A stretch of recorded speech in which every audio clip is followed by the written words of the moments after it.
Abezrat Hashem, Parashat Belotecha. Une paracha qui en vaut au moins 3. Comme c'est marqué dans la Gemara, dans Masechet Shabbat. Parashat Belotecha, elle contient 3 Sefer Torah. Hein, la devinette à dire à table, combien de Sefer Torah, combien de Chumashim il y a dans Parashat Belotecha? 3, bravo. 1 jusqu'à Veibin Soharon. Le deuxième c'est Veibin Soharon. Et le troisième après Veibin Soharon. Exactement. Dans Parashat Belotecha, il y a 2 Noun à l'envers. Pourquoi, monsieur? Pourquoi 2 Noun à l'envers? Dans Parashat Belotecha, pourquoi 2 Noun à l'envers? Un avant Veibin Soharon, un après Veibin Soharon. J'ai appris. Alors la Gemara dans Shabbat, elle dit pour séparer 3 Chumashim. Le premier Chumash jusqu'au premier Noun, c'est un Chumash à part entière, c'est un Chumash Bamidbar jusqu'à Veibin Soharon. Ensuite, Veibin Soharon, c'est un Chumash Bifnei Atzmo. Et ensuite, on commence un nouveau Chumash. Donc après Shavuot, il y a une nouvelle année. Cette semaine, il y a un nouveau Chumash. Le Chumash d'après Veibin Soharon. Comme ça, la Gemara, elle dit dans Masechet Shabbat, Daf Kuf Tetvav. Ce qui fait en tout dans la Torah 7 Chumashim. 7 Chumashim, dont 3 dans la paracha de cette semaine. Donc, il y a de quoi étudier cette semaine, hein, il y a 3 Chumashim, on a de quoi faire. La Gemara elle demande dans Masechet Shabbat pourquoi Hachem il a fait 3 Chumashim dans Parashat Belotecha. Ça suffit pas déjà une paracha, déjà c'est un chelek d'un Chumash. Il faut mettre 3 Chumashim dans la même paracha. Pourquoi séparer comme ça la Torah? De telles coupures, ça s'est jamais vu. Et répond la Gemara, l'afsik ben pouranout les pouranout. Pour séparer entre une avera et une autre avera. Alors lisons un petit peu le texte et on va voir de quoi il s'agit. Il y a écrit dans la paracha de cette semaine, Vayomer Moshe lechovav ben Reuel Midiani. Moshe il a dit à son beau-père, Anachnu nosim anachnu el hamakom asher amar Hashem. Lecha itanu ve'etavnu lach. Ki Hashem diber tov al Israël. Voilà que on va rentrer dans 3 jours à Botaï, on va rentrer en Eretz Israël. A dit Moshe Rabbeinu, dans 3 jours on rentre. Il a dit à son beau-père, viens avec nous. Viens avec nous, on va en Eretz Israël. On va à Givat Shmuel, viens avec nous. Alors Yitro il a dit, mais est-ce que j'ai une place, j'aurai une maison à Givat Shmuel là-bas? Alors non, mais il n'y a pas de chelek dans la Eretz Israël, il n'y a pas de part. Il n'y a pas de part pour les convertis. Alors Moshe lui a répondu, ce qu'on va recevoir, on va te donner une part. Vaya kitelech imanu, vaya tovahu asher yetiv Hashem imanu, ve'etavnu lach. Ce qu'on va recevoir, on va te donner. Il n'y a pas marqué ce qu'il a répondu. Mais il y a écrit qu'ils ont voyagé. Et il n'y a pas marqué qu'il est venu. Et Rashi ramène, Ramban, que Yitro il est rentré chez lui. Donc on a 3 jours de l'entrée en Israël, on a reçu la Torah, on a eu Nissim et Niflaot, on a 3 jours de l'entrée en Israël juste après Matan Torah, et Yitro il dit, je viens pas. Et dans les mots du texte, c'est Nira, on a l'impression parce que il n'a pas de part en Eretz Israël. Rashi ramène que Moshe Rabbeinu, il a dit, mais qu'est-ce qu'ils vont dire les gens? Alna ta'azov vitanu, s'il te plaît, je te demande une faveur. Moshe Rabbeinu qui demande une faveur à son beau-père. Je te demande une faveur, s'il te plaît. S'il te plaît, ne nous abandonne pas. C'est quoi la faveur? Dit Rashi que Moshe Rabbeinu demande une faveur à Yitro parce que les gens vont dire, t'as vu Yitro? Il est venu par intérêt et lorsque maintenant il a vu qu'il a plus d'intérêt, il s'en va. Chilou Hashem. Arrête, Yitro, il s'appelait Chovav. C'est marqué dans le texte Chovav. Parashat Hashavua, Vayomer Moshe le Chovav. Dit Rashi, pourquoi on l'appelle Chovav? Parce que Zéou Sheribev et la Torah. Il a chéri la Torah. Il a donné de l'affection à la Torah. Il a aimé la Torah. Et maintenant il s'en va parce qu'il a pas de terre. Moshe Rabbeinu va dire, quel Chilou Hashem. Toute ta venue, c'est un grand Kiddush Hashem. Arrête, toi tu étais un prêtre, la star des prêtres idolâtres. Dans toutes les Avodah Zarot, c'était toi le plus grand. Bémet. Et maintenant tu es venu. Et Chobav, tu as montré comment la Torah elle est au-dessus de tout ce que les goïms y font. Et maintenant tu t'en vas. S'il te plaît, fais-moi une faveur, viens avec nous. Et Rachid dit, viens avec nous. C'est quoi la faveur? Pour ne pas que les gens disent, il est venu par intérêt, il repart parce qu'il n'a pas son intérêt. Chilou Hashem. Moshe Rabbeinu qui est tout le temps doeg sur le Gvot Shamaim, qui est pas Chilou Hashem, c'est la première da'aga de Moshe Rabbeinu. Même la vérote de Moshe Rabbeinu, c'est la vérote parce qu'il a peur de faire Chilou Hashem avec le bâton, alors il a frappé. Il dit que c'est Chilou Hashem Rashi parce que les gens vont dire, t'as vu, Yitro il est pas venu parce qu'il aime la Torah. Il n'est pas venu parce qu'il a vu la grandeur d'Hachem. Il est venu par intérêt. Maintenant qu'il a vu qu'il n'a pas d'intérêt, alors il s'en va aussi. Ils vont remettre en question le Kiddush Hachem de départ. Comme ça, il explique Rashi. Top, il n'est pas venu, mais Yitro. Dans la suite de la paracha, juste après, collé, Vaïsou Mehar Hashem, les Bnei Israël sont partis de la montagne d'Hashem. Vaïsou Mehar Hashem. Derrière Vaïsou Mehar Hashem, derrière Shloshet Yamim, Varon Brit Hashem no Salifnehem. Ils sont partis de la montagne d'Hashem 3 jours, un chemin de 3 jours, avec le Aaron qui, voyage devant eux. Vaï bin so Aaron. Donc il y a un noun à l'envers, on a fini un chumash. Vaï bin so Aaron, Vayomer Moshe, Kuma Hashem, Vayafutso Ivecha, Vayansu Mesanecha Mipanecha. Il y a écrit que le Aaron, il a voyagé, Vaï bin so Aaron, donc le Aaron qui contenait un Sefer Torah, qui contenait les Luchot, qui avait été cassé par Moshe Rabbeinu le 17 Tammuz. Et il voyage avec ce Aaron-là qui est le Aaron, l'arche sainte, l'Aaron Kodesh, il y avait des Nissim et Niflaot. Le Aaron, il passait devant les Bnei Israël, il aplanissait les montagnes, il enlevait tous les reliefs, il enlevait les scorpions, tous les dangers. Il passait comme ça 3 jours avant les Bnei Israël et il nettoyait tout sur leur parcha pour que les Bnei Israël puissent passer tranquillement. Donc le Aaron voyage devant eux et Moshe Rabbeinu dit Kuma Hashem, ve'afutso vecha Hashem, mets-toi debout qui viachol. Ça veut dire agis. Et défends-nous de nos ennemis qui pourraient venir devant, défends-nous de nos rodfim, des gens qui nous poursuivent qui pourraient venir par derrière. On parle de toutes sortes d'ennemis par devant, par derrière, toutes sortes d'attaques. Et lorsqu'on s'est arrêté, alors Shuva Hashem, Rivot Alfe Israël, Hashem, Moshe Rabbeinu disait à la Shrina de revenir. Donc il y a un va-et-vient de la Shrina elle bouge en fonction du déplacement des Bnei Israël, en fonction du déplacement du Aaron. Et ça c'est une paracha. C'est un chumash à part entière, il faudra comprendre pourquoi. Dans la suite de la paracha, qu'est-ce qu'il y a écrit?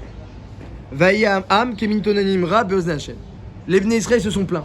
Mintonimra, ils ont dit du mal aux oreilles d'Hashem. Rachid dit, ils ont dit du mal exprès pour qu'Hashem il entende.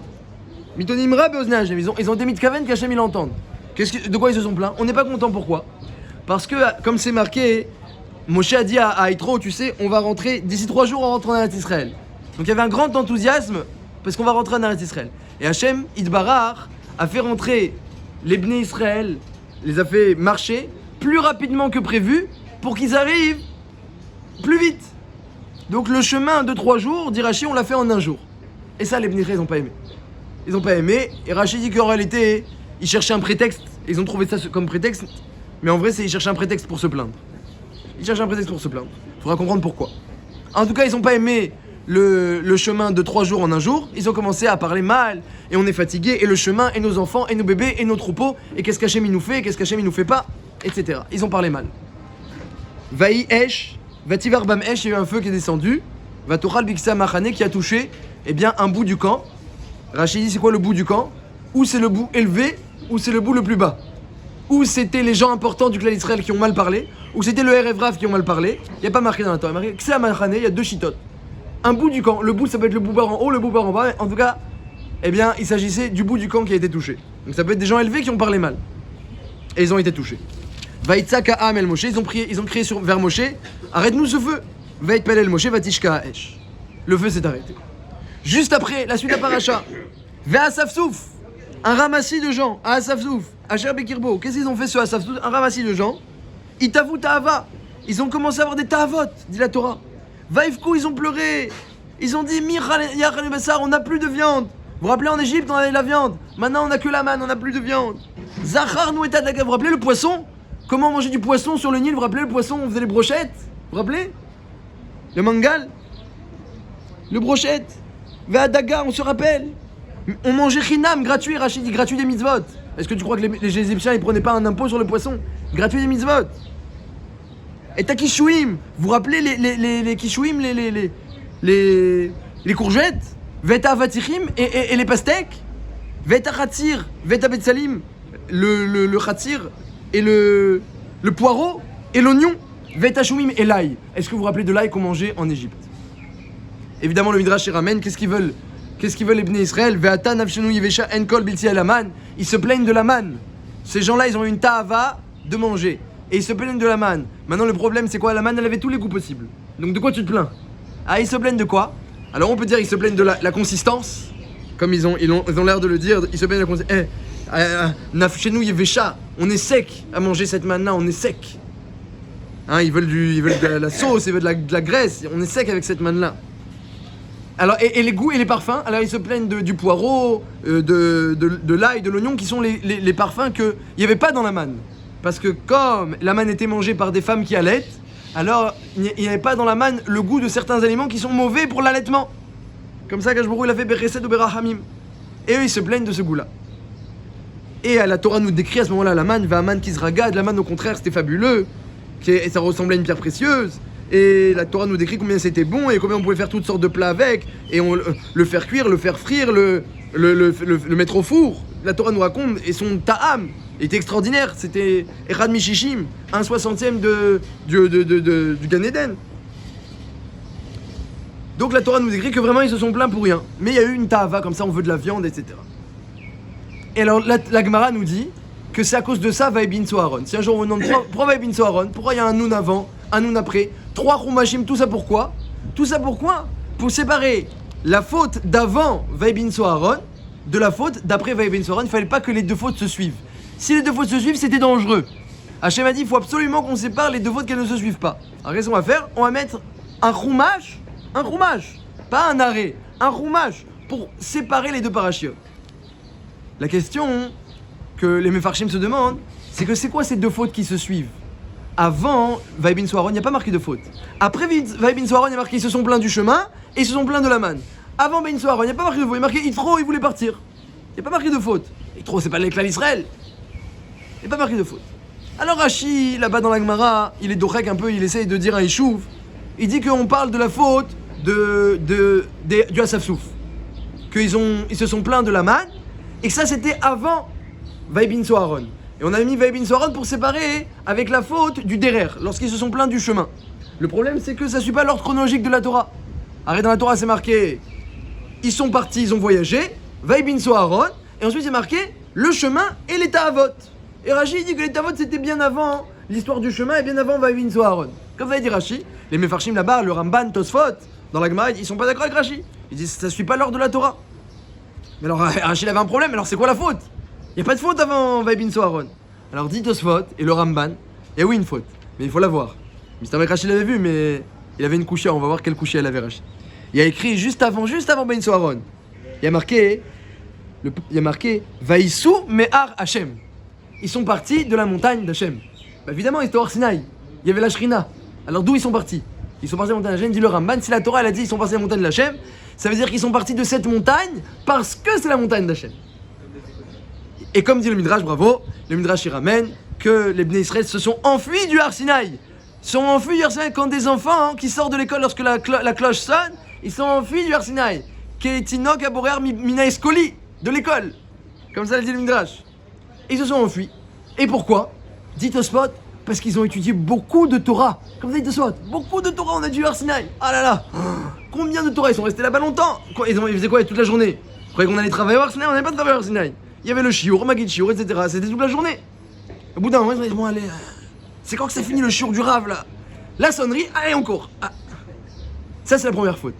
Et Hachem il a mis un chumash pour séparer cette faute-là de la suite des fautes qui sont marquées après à Safsouf, t'as le Derer, etc. Les mitonénim, ceux qui se sont plaints du chemin. Fallait mettre un chumash. Ça c'est d'après Tosfot et le Ramban. Rashi il invente, qui viachol, que c'était la faute de la Ta'ava, de la manne, et ça s'est passé avant Vaibin Soharon, et le texte n'a pas rapporté dans l'ordre chronologique. Et mes Mefarshim, ils sont pas d'accord avec Mekabel ce changement-là, parce que il y a un klal gadol que dit le Ramban, que pour faire un changement chronologique, il faut que ce soit marqué dans la Gemara. Or Rashi souvent il le fait lui-même. Ça c'est une marloquette rishonim. Est-ce qu'un changement chronologique, un rishon peut le dire de lui-même, ou bien il faut que ce soit marqué dans la Gemara? Marloquette rishonim. Donc Rashi lui, les Shitato, il dit que c'était avant. Le Tosfot et le Ramban ne sont pas Mekablim, ils disent que non, la faute c'est Vaïsou Mehar Hashem. Quelle était la couche de Rashi? Rashi dit mais c'est pas une faute Vaïsou Mehar Hashem. Pourquoi? Parce qu'on sait très bien que les Bnei Israël ne partaient pas de eux-mêmes. C'est le Hanan, il se levait, on voyageait, le Hanan, il se posait, on s'arrêtait. Tout était maîtrisé, comme c'est marqué, Alpi Hashem Isaou, Alpi Hashem Yachanou. C'est marqué dans la parashat Matot Masé, que tous les étapes qu'il y a eu, les mêmes bêtes, les 42 étapes qu'il y a eu, eh bien, dans le désert, c'était Alpi Hashem. Selon le déplacement de la nuée, on se déplaçait. Donc, dit Rashi, s'ils sont partis du Har Sinaï au moment où la nuit s'est déplacée, je vois pas la faute. Ah, il y a écrit de la montagne d'Hachem, BCR, bah c'est des allusions, c'est des dikdouki, mais c'est pas une avera. Ça, c'était la couchée de Rashi. Alcool panim, les autres mefarshim disent que oui, yesh baiser avera, il y a une avera ici. Alors on essaiera de comprendre, Mehmet, et on essaiera de comprendre pourquoi il fallait absolument interrompre cette avera avec les autres avérotes par un chumash entier. Arrête, dans toute la Torah, malheureusement, il y a plein d'avérotes qui sont marquées dans la Torah. Il y a plein d'avérotes qui sont marquées dans la Torah. Même Moshe Rabbeinu, il y a les petites fautes de Moshe Rabbeinu. Il y a plein d'avérotes. La faute de Aaron avec le Hegel. Les Bnei Israël, 10 fois ils ont fauté dans le désert, comme on le dit tous les matins. On doit se rappeler des 10 fautes des Bnei Israël, qu'ils ont énervé Hachem et Hachem a été patient. Donc il y en a eu des fautes. On n'a jamais vu que la Torah, elle interrompt de fautes avec un livre ou avec une interruption bifnatzma. On n'a jamais vu. Là, Hachem, il était inquiet, ou Daag, il était inquiet de mettre la paracha de Vaïbin Soa Aaron spécialement entre deux fautes. C'est quelque chose qu'on n'a jamais vu. Alors la Gemara, elle précise pas, elle m'a dit pour interrompre entre deux fautes. Et on pourrait demander à la Gemara, mais ça s'est jamais vu un truc pareil d'interrompre deux fautes avec un livre. En plus, Vaïbin Soa Aaron. Quel rapport Vaïbin Soa Aaron? Tu peux mettre n'importe quel livre. Pourquoi la Torah a choisi Vaïbin Soa Aaron? Donc c'est tout à fait obscur cette Gemara. Pourquoi interrompre deux fautes? Vaïsou Me'ar Hashem avec la faute du Derer ou du Asaf-Souf. Même d'après Rashi qui dit que c'était la faute du Asaf-Souf, les Ta'avod avant, mais le Maharal et les Mefarshim de Rashi ils disent que c'est aussi inclus dans Vaïsou Me'ar Hashem, sauf que Rashi pense que Vaïsou Me'ar Hashem c'est qu'ils ont voyagé avec une envie de Ta'avod. Donc en tout cas, la Torah elle est inquiète de séparer la faute de Vaïsou Me'ar Hashem avec les fautes d'après, on sait pas trop pourquoi. Du coup on a 3 chômages dans la paracha cette semaine, et on comprend pas trop pourquoi, et spécialement Vaïbin Soa Aaron au milieu, c'est pas très clair tout ça. À part ça, la réaction des Bnei Israël c'est étonnant.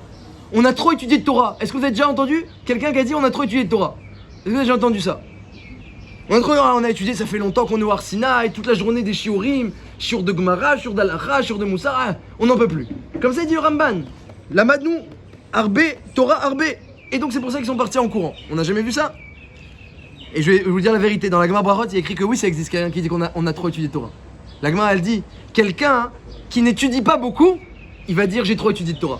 Mais quelqu'un qui étudie beaucoup, il va jamais dire j'ai trop étudié de Torah. Pourquoi? Les maths d'avoir donné. La Gemara elle dit viens voir un keli. Kli malev et kli rek. Un kli plein et un kli vide. Eh bien, dans la Torah et dans la matière, ça fonctionne différemment. Dans la matière, si tu as un kli plein, tu peux plus verser maintenant de l'eau dedans. Si c'est un kli vide, tu peux verser. Mais dit la Gemara, dans la Torah c'est le contraire. Si tu vois quelqu'un qui n'arrive pas à prendre la Torah, c'est trop dur, il n'arrive pas, il n'a pas envie, c'est qu'il est vide de Torah. Si tu vois quelqu'un qui a très envie d'étudier la Torah, très envie, c'est qu'il est plein de Torah. Et pourquoi dit le Maharsha explique là-bas? Parce que la matière, lorsqu'il n'y a plus de place, il n'y a plus de place, c'est une malasote. Mais la Torah c'est le contraire. Parce que la Torah c'est l'antimatière.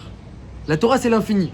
Donc si quelqu'un, il a en lui de l'infini, dans son verre, à l'intérieur de lui il a de l'infini, il peut verser encore de l'infini parce qu'il y a une place infinie. Mais si quelqu'un n'a pas de Torah en lui, donc la place dans son cœur, elle est finie, elle est limitée. Comment tu veux faire entrer de l'infini dans du fini? C'est comme ça explique le Maharsha. Donc forcément, quelqu'un qui a très soif de Torah, c'est quelqu'un qui a beaucoup de Torah en lui. Donc les Bnei Israël, ils ont étudié beaucoup de Torah. Qu'est-ce qu'ils disent? On n'en peut plus. C'est étonnant. On aurait dit qu'au contraire, si vous avez beaucoup de Torah, alors vous n'aurez pas dû vous plaindre. C'est assez étonnant. Faudra comprendre aussi. Des fois, ça peut nous venir aussi une telle pensée. Ah, on a trop étudié. Comment ça se fait? C'est une chéla qu'on doit se poser nous aussi. Le Asaf-Souf, les faux d'état avot avant Vaïbin Soa Aaron. Le Maharal dit que ça rentre dans Vaïsou Me'ar Hashem, c'est le Asaf-Souf. Et d'après les autres, ils se sont plaints du chemin, 3 jours en un jour. D'après les autres, c'est la faute d'être parti du Har Hashem. Et ensuite de cette plainte du chemin, le Rashi demandera aux autres. Partir du Har Hashem, ils sont partis à cause de la nuée. C'est une couche à Bémet.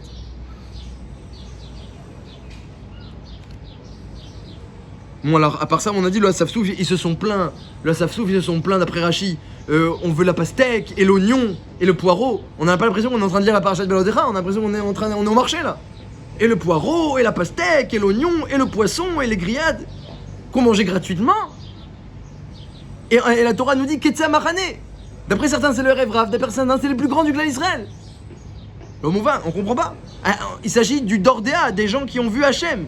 Naaseh Venishma. Ils ont été en face de la Shrina, ils ont vu tous les malachim, ils ont vu le ciel s'ouvrir avec tout ce qu'il y a, ils ont vu Enon Milevado. Et maintenant ils veulent de la pastèque. Qu'est-ce qui se passe? On comprend rien. En plus ils avaient la manne. On comprend pas, ils avaient la manne. La manne elle avait tous les goûts. Elle était parfaite. Ah d'accord, elle avait pas tous les goûts à 100%, mais c'est un prétexte, ça comme il dit Rachid, c'est un prétexte. Donc on comprend pas trop. Donc ça fait pas mal de chélotes, hein. Ça fait pas mal de chélotes. Comprendre pourquoi la Torah nous a mis une paracha pour séparer spécialement ces deux fautes. Pourquoi la paracha de Vaïbin Soa Aaron spécialement. Comment les Bnei Israël ont pu se plaindre d'avoir trop de Torah. Comment après la paracha de Vaïbin Soa Aaron ils ont pu demander de la pastèque. Et c'est quoi ce qu'on reproche au Bnei Israël d'être parti du Har Sinaï? C'est normal, la nuée elle bouge, on part du Har Sinaï comme il dirait Rashi. Ça c'est la couche.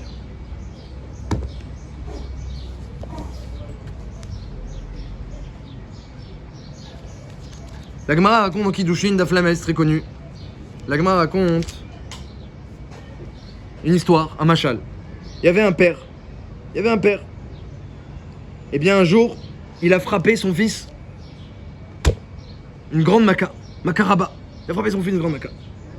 Et le petit Bémet, il a saigné. Alors son père, après coup, il lui a donné un pansement. Il lui a dit, mon fils, mets ce pansement sur ta plaie. Mets ce pansement sur ta plaie. Et si tu mets le pansement, t'as rien à craindre. Mais si tu l'enlèves, j'ai peur que ça s'infecte. Ça, c'est le machal que Chachamim il donne pour parler de quoi? Qu'est-ce qu'Hachem il a fait quand il a mis dans l'homme le Yetzer Hara? Hachem il a mis dans l'homme le Yetzer Hara. Bon, alors Bémet, c'est parti de la faute d'Adam Arishon. Au départ, le Yetzer Hara n'était pas dans l'homme. Hachem il a prévenu Adam Arishon. Et donc quelque part, le coup, quelque part on se l'est mis nous-mêmes. Mais bon, c'était avec la Haskama d'Hachem. Hachem il a laissé Adam Arishon manger le fruit et donc il a laissé le Yetzer Hara entrer en nous. Donc on peut quelque part donner ce machal là. Quand le Yetzer Hara il est entré dans l'homme, Makaraba. Malheureusement, on a une grosse plaie en nous. Il faut être conscient de cela.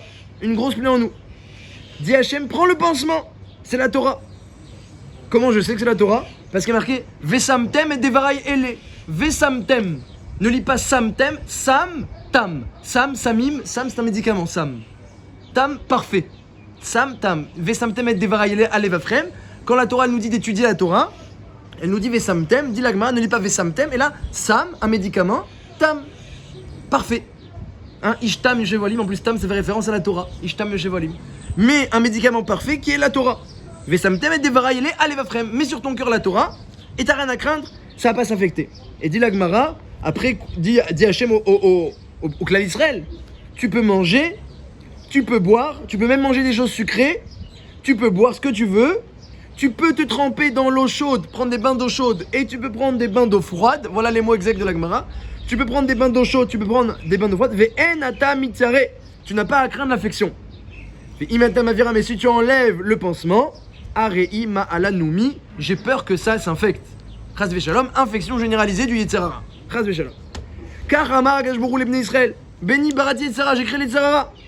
Ah, intéressant, hein. Je viens de remarquer que la Gemara, elle dit pas que Hachem il a mis les Yetzer Hara en nous. Comme on l'a dit, c'est Adam Arishon qui a fauté. C'est quoi le makaraba? Hachem il a créé le Yetzer Hara. Il l'a créé. C'est déjà en soi une makaraba, le fait qu'Hachem il est créé. Après nous, on l'a fait rentrer en nous. Mais Hachem, j'ai créé les Yetzer Hara. Ça c'est entre guillemets le coup qu'Hachem, le père a mis à son fils. J'ai créé les Yetzer Hara. C'est un gros coup. C'est la vérité, j'ai créé les Yetzer Hara.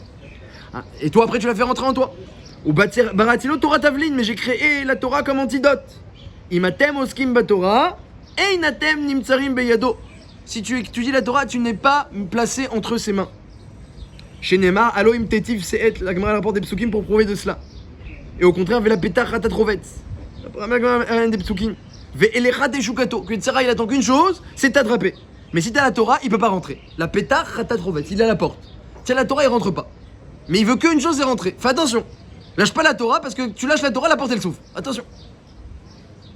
Et les ratés choukato, lui, le Yetzer Hara veut qu'une chose, c'est rentrer. Il attend que ça. Il est tapis à ta porte. La pétar, ratat, rovetz. La faute est tapis à ta porte. Dit la Torah dans Parashat Bereshit. Et les ratés choukato. Il veut qu'une chose, c'est venir. Aval, ve atatim sholbo. Si tu veux, tu le diriges. Si tu veux pas, tu te laisses avoir. Atatim sholbo. Si tu veux, tu le diriges. La Gemara amène, caché Yetzer Hara chez la dame. Il est caché, le Yetzer Hara, il est caché. Pourquoi il est caché? Shafiulu Boro Karora. Même son créateur, il l'appelait Yetzer Hara. Est-ce que vous avez déjà vu quelque chose que le créateur, il le fait, il dit alors ça, c'est ra, c'est dégoûtant, c'est mauvais. On a un créateur, il a un petit peu de rahamim envers sa création. Hein? Même un père avec son fils, le fils il est difficile, il fait toutes les bêtises, etc. Mais c'est son fils. Dans la parashat Ben Soror, Benenouzé, c'est notre fils, Sorer Omoré, Ben Sorer Omoré. Hachem, il n'a pas appelé le Yetzer Hara, ni son fils, ni ma créature, ni rien du tout. Kerao, Ra. Même son créateur, il l'a appelé Ra. Comme ça dit la Gemara. Viens voir combien ça te prouve combien il est caché. Caché, il l'appelait Ra comme c'est marqué, qui Yetzer Lev Adam Ra Miné Urav. On voit dans la Torah qu'il l'appelait comme ça. Et pourquoi il est caché Kolka? Chez Yitzro Shel Adam, Mitgaber Alav Bechol Yom. Ou Mitradnej Alav Bechol Yom. il se renforce tous les jours, etc. Il se renforce tous les jours. Toi, tu t'es pas renforcé aujourd'hui? Lui, il s'est renforcé. Toi, t'as pas fait de musculation aujourd'hui? T'as fait de musculation? Lui, il a fait la musculation. Lui, il a fait. Ou Mitradesh, il se renouvelle chaque jour. C'est-à-dire qu'il a des nouvelles techniques, des nouvelles astuces. Il a pensé à des nouveaux coups pour te piéger. Ah tiens, j'ai trouvé quelque chose, je vais le piéger aujourd'hui avec ça. T'as jamais pensé à ça? Tu connais comment il t'attrape tous les jours. Lui, il a pensé maintenant à des nouveaux coups. Mitradesh, chaque jour, il Mitradesh. Donc imaginez qu'un homme, aujourd'hui, il s'est pas renforcé et il s'est pas renouvelé aujourd'hui, il est déjà handicapé par rapport à son Yitzhara. Que lui, il s'est renforcé, lui, il s'est renouvelé. Alors qu'est-ce qu'on va faire? Et qu'est-ce qu'il veut Yitzhara? Mais Vakesh Amito, il veut, c'est marqué dans le texte, te tuer. C'est marqué dans le texte. Parce que Yitzhara, c'est le Malach HaMavet, c'est l'ange de la mort. Donc il veut, ça suffit pas que tu fais des avérotes et c'est tout. Tu fais des avérotes, tu perds ton lamaba, mais ça ne suffit pas. Tu perds ton lamaba, ça c'est une chose, il est content. C'est une première chose. Mais après, il veut que te faire pas aussi ton lamazé. Parce que c'est le Malach HaMavet, c'est l'ange de la mort. Il veut avoir des intérêts dans cette histoire-là. Il veut gagner ensuite des clients. Donc il s'arrête pas là. Il fait tomber l'homme jusqu'à que, tant que l'homme il est encore debout, il vient le voir. Attends, mais peut-être je peux encore. D'accord, maintenant, au niveau spirituel, tu es nul, tu es à zéro. Mais tu es encore vivant. Alors je vais te faire déprimer, et pleurer, et t'attrister, et avoir peur, et devenir fou avec la matière. Jusqu'à qu'un homme, il est plus de ce monde-ci. Et Sarah, il veut le tuer. Qu'est-ce qu'on peut faire? Loulé Hachem Beozro, et Noyacholo. Seule chose qu'on peut faire, c'est que Hachem il nous aide. C'est la chose qu'on peut faire. Sans l'aide d'Hachem, on peut rien faire. Mais la Torah dit attention. Si tu mets le pansement, il se développe pas. On a besoin et de l'aide d'Hachem et du pansement. Mais si tu mets pas le pansement, il se développe. Donc il y a deux choses. La plaie, elle peut se développer ou non. Et ensuite, qu'elle se soit développée ou non, on a besoin de l'aide d'Hachem pour neutraliser la plaie telle qu'elle est. Telle qu'elle est. Même si chez quelqu'un elle n'est pas du tout développée, un petit peu. Mais des farotes, Hachem, on a besoin qu'il nous aide par rapport à la plaie, même si elle est petite. Quand le Sheken, si elle est grande, on a besoin qu'Hachem nous aide. Dans tous les cas, on a besoin qu'Hachem nous aide. Il y a Oulaï des grands tzadikim qu'ils n'avaient plus du tout de plaie. On en parlera. Mais pour la plupart des gens, alors faut qu'Hachem nous aide. Hein, la Gemara elle dit qu'il y avait des Amoraïm et à la fin de l'Amida, ils priaient Arachaman Yatzilenu mi Yetzerara. À la fin de l'Amida, dans Eloka il Netzar, Arachaman Yatzilenu mi Yetzerara. Hachem, sauve-moi du Yetzerara. Yatzilenu mi Yeruim Raim, sauve-moi des mauvaises pensées. Yetzerara il t'attrape avec les mauvaises pensées, avec toutes sortes de choses et d'autres. Interdites, permises, des bêtises, des angoisses. Il t'attrape Yetzerara. Comme c'est marqué dans la Gemara, dans la Mishnah. Une Mishnah dans Avot de Rabbi Nathan, Perek Kaf. Là-bas, Rabbi Hanania Sgan HaKohanim. Hanania, qui était le second du Kohen Gadol. Il a dit les mots suivants dans la Mishnah, dans Avot de Rabbi Nathan, Perek Kaf, Mishnah Aleph. Kol Anoten Divrei Torah Alibo. Celui qui met sur son cœur les Divrei Torah. Donc, comme c'est marqué dans la Torah, Vesamtem et Devrayele Alefrem. Tu le dis tous les jours en Kriyat Shema, tu sais pas à quel point c'est important. Vesamtem et Devrayele Alefrem, mets sur ton cœur mes paroles, dit la Torah, Vesamtam. C'est un médicament que tu mets sur ton cœur. Dit Rabbi Hanania. Kol Anoten Divrei Torah Libo, tout celui qui met les Divrei Torah sur son cœur. Mais Vatli Mimenu, on lui enlève. Donc ce sera retiré de lui les choses suivantes qui étaient une infection. Regardez l'infection qu'on lui enlève. Irouré Cherev, il n'a plus peur de la guerre. C'est-à-dire quoi il n'a plus peur de la guerre? C'est-à-dire qu'on est en guerre. On est en guerre. Il n'a pas peur de la guerre. Irouré Cherev. Même s'il y a l'épée, il n'a pas peur. Parce que s'il n'y a pas d'épée, c'est pas shoot. On n'a pas besoin de lui enlever. Non, même si on est en guerre, on lui enlève. Irouré Ra'av, il n'a pas peur de la famine. C'est-à-dire qu'il y a la famine et il n'a pas peur. Alors les gens, quand il y a la famine, ils deviennent fous. C'est du Yetzara aussi. C'est du Yetzara. Il veut nous rendre fous, il est content de nous rendre fous. On peut plus faire la Torah, on peut plus faire méthode, on peut plus être gentil avec sa famille, on peut plus faire quoi que ce soit. Il est content quand on devient fou. Irouré Ra'av. Irouré Shtout. Irouré Shtout, on enlève les pensées bêtes. Irouré Znout, les pensées de débauche. Irouré Yetzara, les pensées d'Yetzerara. Irouré Eshetish, les pensées sur les femmes mariées. Des fois, ça peut venir à un homme une pensée sur une femme qui est prise. Irouré Dvarim Betelim, les pensées futiles, qui servent à rien. Irouré Ol Basar Vadam, les pensées qu'on a peur des hommes. Ol Basar Vadam. Vechol She'eno Noten Alibo Divrei Torah, celui qui n'a pas mis dans son cœur des Divrei Torah. Eh bien, qu'est-ce qu'on lui fait? On lui laisse rentrer dans son cœur Notnim Belibo, c'est marqué Notnim. Irou, parce que ça va se passer comme ça. Irouré Cherev, il aura peur de l'épée. Irouré Ra'av, il aura peur de la famille. Irouré Shtout, il aura des pensées bêtes. Irouré Znout, il aura des pensées de débauche. Irouré Yetzera, des pensées d'Yetzera. Irouré Shatish, il pensera à des femmes mariées. Irouré Dvarim Betelim, il pensera à des choses futiles. Irouré Ol Basar Vadam, et il pensera à, sa peur de son patron. Irouré Ol Basar Vadam, de son client et de de ses concurrents, etc. Tout ça, ça rentre dans Ol Basar Vadam. Et la Gemara, la Mishnah ramène des preuves à tout cela, avec des versets. C'est une longue Mishnah. Chaque pensée a un pasouk où il y a une preuve que si on a étudié la Torah, on a mis dans notre cœur, elle vient pas, et si on n'a pas mis, elle vient. Donc encore une fois, on voit comment la Torah a une influence extraordinaire sur l'homme. On voit comment elle a une influence extraordinaire sur l'homme. On le voit aussi, cela, dans la paracha de Bechukotai.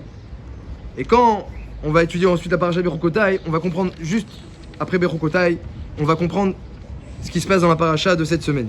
Dans la paracha de Bechukotai, il y a marqué, on le sait, on en a parlé, que toutes les brachot, elles dépendent chez Tiou Amelim Batora. Im Bechukotai Telechu, si vous marchez dans mes lois, vous recevrez toutes les brachot. Venatati Gishmechem Baaretz, Venatati Shalom Baaretz, Vesiglachem Daishet Batir, la récolte, la parnassa, le shalom, la fécondité, la shrina, toutes les brachot si vous étudiez la Torah. Im Tiou Amelim Batora, pas ça vous vous fatiguez dans la Torah. La suite, on en a parlé aussi. Il y a marqué Ve'im lo tishmeuli. Si vous ne m'écoutez pas dire Rashi, liod amelim batora, et que vous ne vous fatiguez pas dans la Torah. Alors il y a les 49 klalot de Parashat Bechukotai qu'on a lu juste avant Shavuot pour que finisse l'année et ses malédictions et commence l'année et ses bénédictions. Mais ce qu'on ne fait pas attention souvent, c'est qu'il y a marqué une redondance sur toutes les fautes qu'un homme va faire et qui vont entraîner les klalot. C'est marqué Ve'im lo tishmeuli, si vous ne m'écoutez pas. Ve'lo ta'asu, que vous ne faites pas. Et à mitzvot aele, ces mitzvot-là. Ve'im bechukotai timasu, si vous détestez mes mitzvot. Ve'mishpatai tigal nasheren, et que mes lois, vous les repoussez. Les bilti asot, et que vous ne faites pas. Et mitzvotai.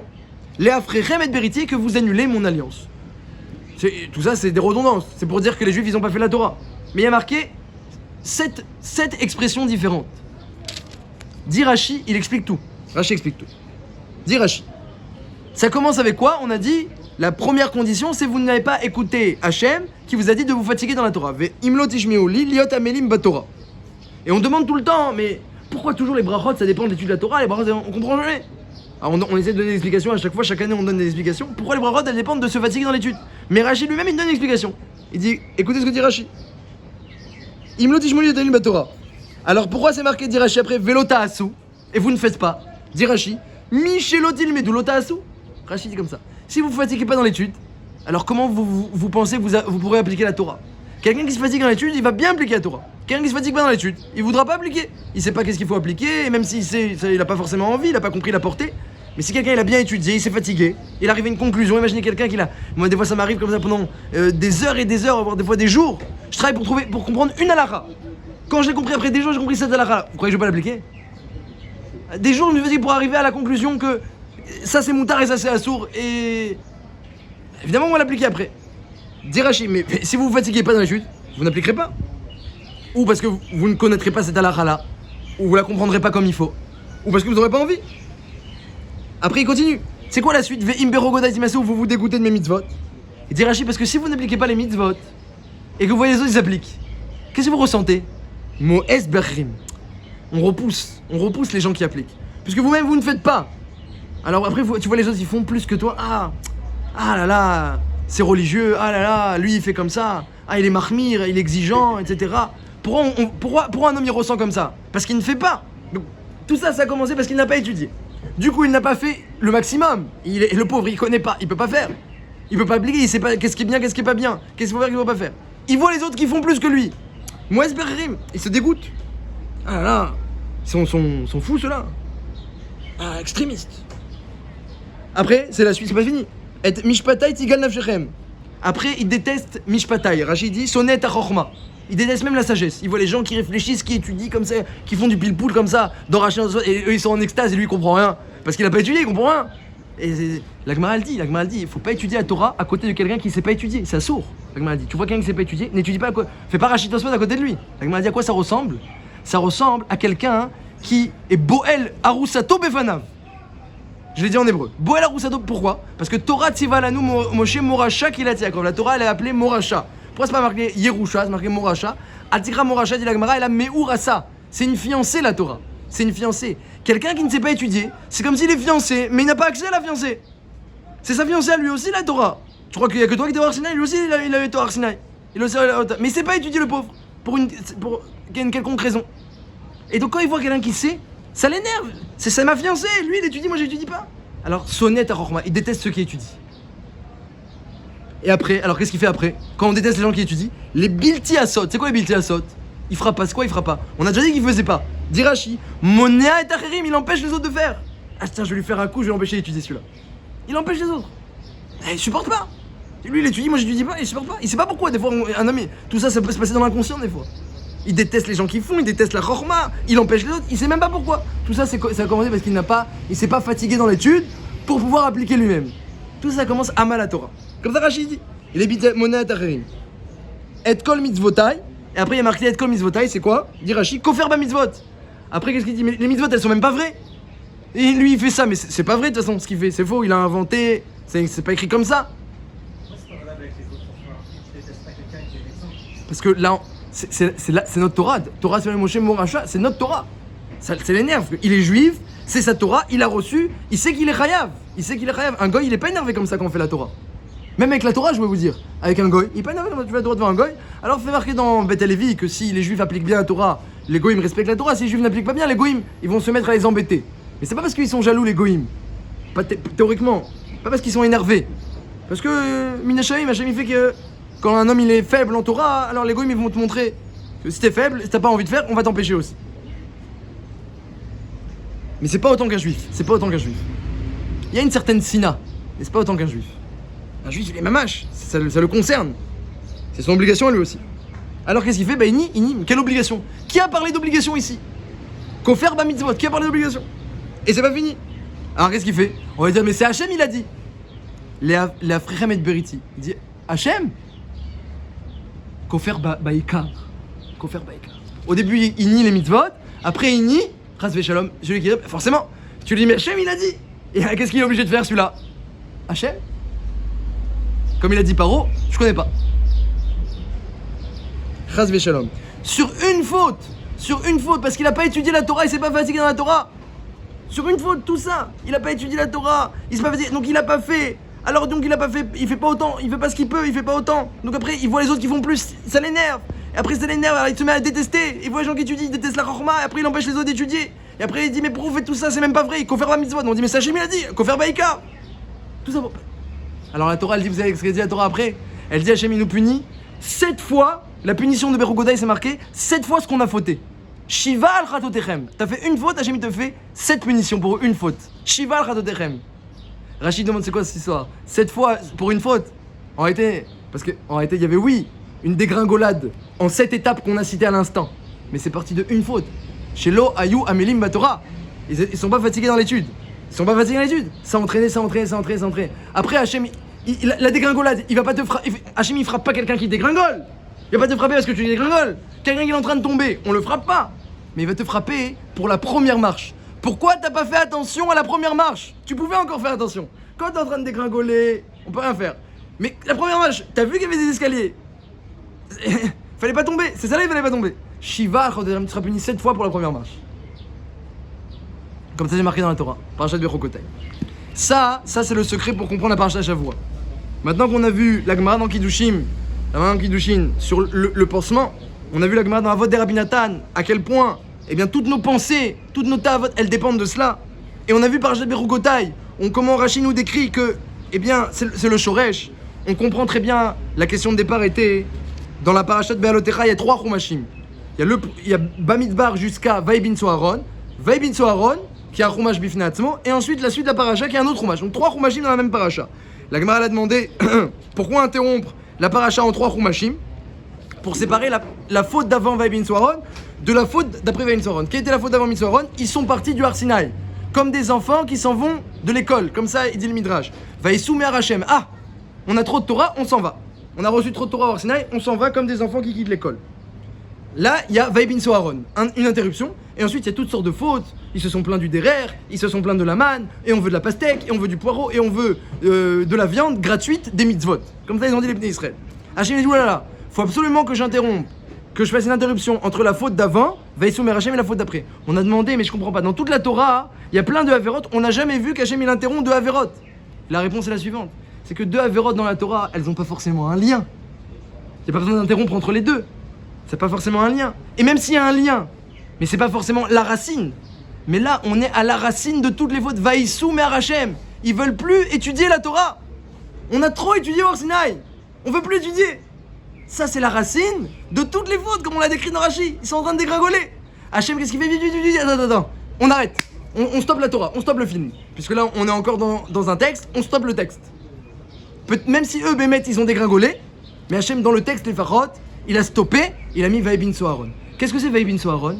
C'est le déplacement des Bnei Israël. Parce qu'en réalité, les Bnei Israël, comme on l'a souligné, est-ce que Bémet, ils se sont enfuis du Har Sinaï?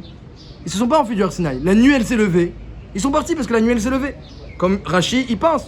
Qu'est-ce qu'ils ont fait? C'est pas une faute de partir. Lorsque la nuit, elle se lève, elle se déplace, on se déplace. Pourquoi on va nous taxer de faute? Le Rambani, parce que la manière dont tu es parti, c'est ça le problème. Alors, qu'est-ce qu'il dit Hachem? Il dit c'est vrai qu'il a mis Vaïbin Soharon. C'est vrai qu'ils sont partis, ils ont quitté leur Sinaï comme un enfant qui quitte l'école, à Bessimcha. C'est vrai. Et ça, c'est une faute. Et quand on quitte la Torah comme ça, Bessimcha, alors c'est la dégringolade. C'est vrai aussi, comme on l'a prouvé par tous ces textes-là. C'est vrai. Mais quoi? Mais des fois, c'est nécessaire de partir du Beth Midrash. Regarde Vaïbin Soharon, regarde le Haron, où il y avait dedans le Sefer Torah, il y avait les Luchot, il y avait les Luchot Jvurot même cassés, il y avait la Shrina dessus avec les Kérouvim. Même ces Haron-là, où il y avait dedans la Shrina, dessus la Shrina et les Kérouvim, même ce Haron-là, parfois il voyageait. Donc c'est vrai qu'on est au Beth Midrash. Bon, Hachem, on est content qu'on est au Beth Midrash, mais des fois il faut voyager. Vaïbin Soharon, il faut voyager. Alors quand on voyage, c'est dangereux. Parce qu'on n'est plus en train d'étudier, c'est dangereux. Alors Moshe il dit Kouma Hachem, Hachem viens nous défendre. Il faut défendre des ennemis. Pourquoi jusqu'à maintenant il n'y a pas d'ennemis? Parce qu'on était tranquille, on était en train d'étudier.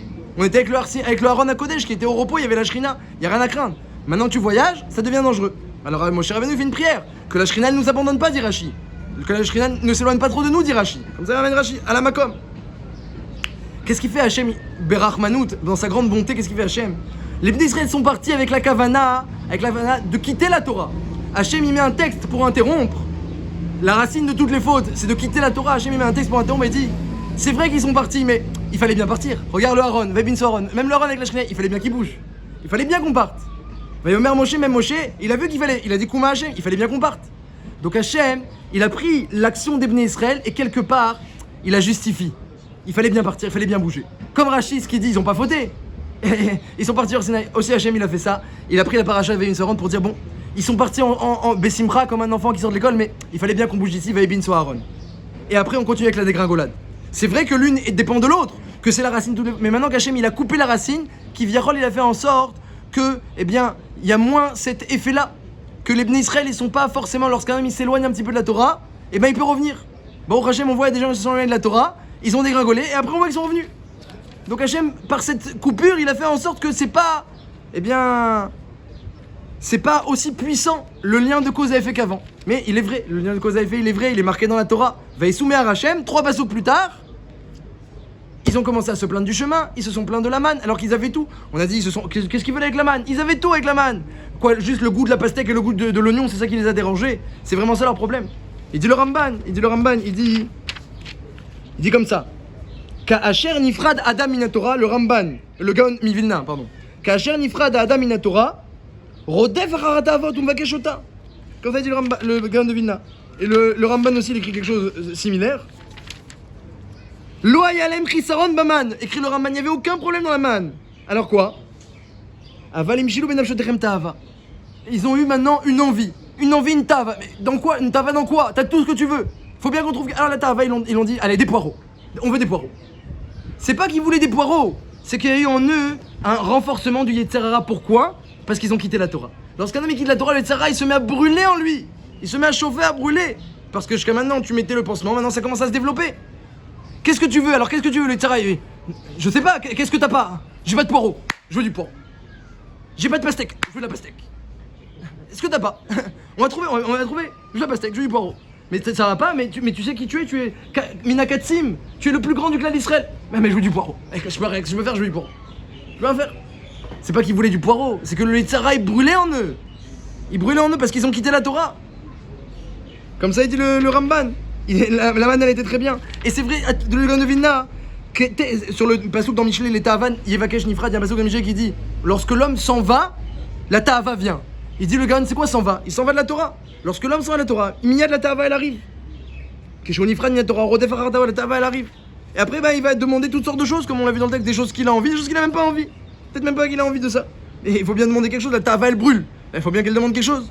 Ah, il va demander ce qu'il voit. Première chose qu'il voit, il va demander. Du poireau, du poireau. Il n'y a pas de logique dans ça. Et Bémet, on a demandé plusieurs questions. On a demandé pourquoi, c'est quoi la faute des Bnei Israël qui sont partis de la montagne d'Hachem. Arrête, la nuit, elle s'est déplacée. Alors on a dit ils sont partis Bessimra. Rachid dit c'est quoi la faute? Même s'ils sont partis Bessimra, est-ce que c'est une faute? Et bien là, c'est un chidouche. C'est que la manière dont tu quittes le Beth Midrash, même si c'est l'heure où le Beth Midrash il ferme, ou que tu dois aller au travail et que t'es pas tout, la manière, regarde comment tu quittes le Beth Midrash. On sort pas d'un Beth Midrash en courant. C'est une erreur en la manière dont tu quittes le Beth Midrash. Si tu quittes en courant, et ben quelque part la Torah elle t'accompagne pas. Et que toi t'es content de partir, c'est Yetzara qui va venir de plus belle. Faut être soit caché de quitter le Beth Midrash. On a dit mais comment ils ont pu se plaindre? Quelqu'un qui vient au Beth Midrash, il étudie Krav Michael, comment il peut se plaindre? Il va dire que j'ai étudié trop de Torah, il s'en va en courant, c'est pas possible, impossible. Et c'est marqué dans la Torah. Ils ont Arbé Torah la Madou, ils sont partis.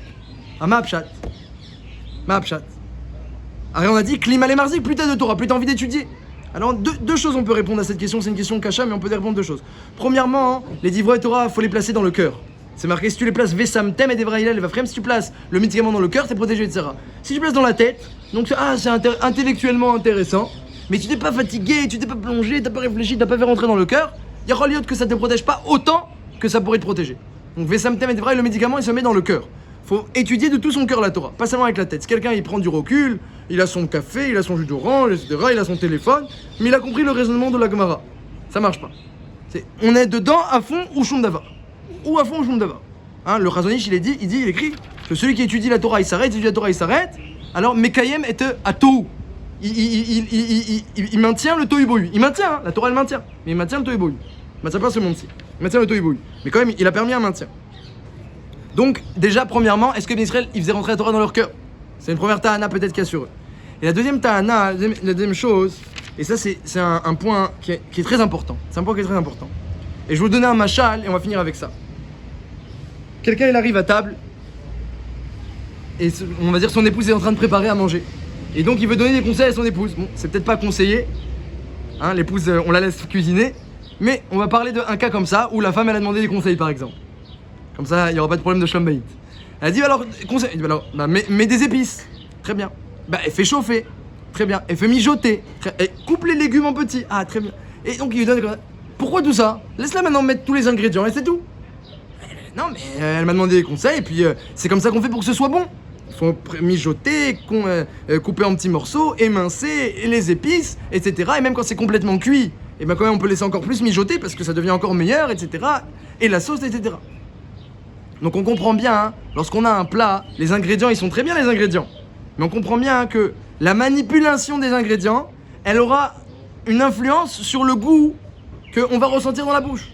Même si les ingrédients, ils sont frais, ils sont bons, ils sont cachers.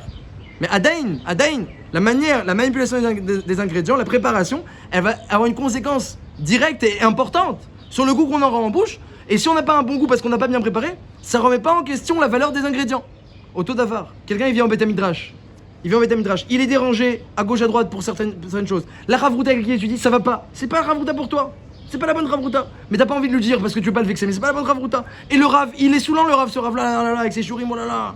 C'est vrai, ça n'oublie pas ce qu'il raconte. Et après, et le shur d'après, on n'aime pas ce shur là. Et qu'est-ce qu'il dit? Ils vont mettre son c'est la mitzvah, je vais en Beth Midrash, c'est la mitzvah. Le Yetzaï Dechova, il sort du Beth Midrash, il court au bureau. Et le Tzara, il court avec lui. Il est pas content, il a pas bien étudié, il est pas content. Si pour un plat, tu es capable de faire 50 actions pour préparer les ingrédients alors qu'ils sont bons, au Beth Midrash, tu sois capable de préparer ton limoud. Tu choisis la meilleure Ravruta et le meilleur shiur et t'es pas mvater. Et si le Rav il est pas bien, tu changes de Beth Midrash, tu changes de shiur, tu vas ailleurs. Moi je me rappelle, on faisait des pieds et des mains. Pour trouver un Rav qui nous plaît, on fait des pieds et des mains. Des fois il y en a qui voyagent d'une ville à une autre. Ils prenaient des cars et des bus, etc. Parce que ce Rav là, je sais que son shiur est extraordinaire. Je connais des gens, je connais des amis Sfaradim, ils ont pris le Yiddish pour écouter les shiurim de Rav Amir qui sont écoutés par 700 Avrechim qui viennent s'entasser comme ça dans le réfectoire de Mir, bon, qui est très grand, mais il y avait quand même 700. Et on vient là-bas, on écoute un Rav qui parle. Et ils apprenaient le Yiddish pour ça. Ah oui, ces shiurim ils sont fabuleux. Moi aussi j'ai assisté à des shiurim qui faisaient en hébreu, c'est fabuleux. Mais il faut avoir envie, il faut préparer le plat, il faut préparer le Beth Midrash. si on vient étudier même la Torah comme au Har Sinaï, mais on n'a pas préparé la chose et on l'a pas agencé pour que ce soit agréable, ça remet pas en question la qualité de la Torah, mais tu sors avec un mauvais goût en bouche. Et après, du coup, t'as pas envie d'étudier. Alors que si t'avais préparé, t'as fait des tfilotes, parce qu'il faut la siyata d'Ishmaïa. Comme il faut la siyata d'Ishmaïa pour avoir le bonheur à la maison et un shlom bait où l'épouse elle est gentille, elle fait des bons plats, il faut aussi siyata d'Ishmaïa. Il faut prier Hachem pour avoir que tout se passe bien à la maison. Pareil, pour tout se passe bien dans les midrash, pour prier Hachem, il faut siyata d'Ishmaïa. Avatolam aftanu ve'arenenu betoratecha. Il y a plein de prières qui ont été instituées. Atachonen adam da'at. Et quelqu'un, non, j'ai prié pour la parnassa, j'ai prié pour mon travail, mais pour ça, non. Et après, il quitte la Torah comme un enfant qui quitte l'école. Et il se demande pourquoi. Donc ça, c'est aussi un point qu'on peut désigner, que les Bnei Israël, à leur niveau, eh bien, quelque part, on voit qu'ils n'étaient pas contents de ce qu'ils étudiaient. Ils n'étaient pas contents d'étudier. Et ça remet pas en question la Torah, ça remet en question peut-être leur manière d'étudier. Donc, bien placer les paroles de Torah sur son cœur, être concentré et plongé dedans, et préparer tous les moyens. Et tous les moyens sont bons pour profiter de son étude. Sur ça, il faut mettre le DRS de côté. On met DRS de côté, on trouve la meilleure Ravruta, le meilleur Rav, et tant pis, on dira gentiment au Rav, je peux aller à votre chiou, on dira gentiment à la Ravruta, je peux étudier avec toi, à écart que la Torah, la Gdil Torah va dire, c'est Akash Borou. Hachem Chafes Eman Tzidko, Yagdil Torah va dire, Akash Borou, il veut le srout pour les Bnei Israël et que la Torah elle brille. Donc, eh bien, il faut faire Retson Hachem, Hachem Chafes Eman Tzidko, Yagdil Torah va dire.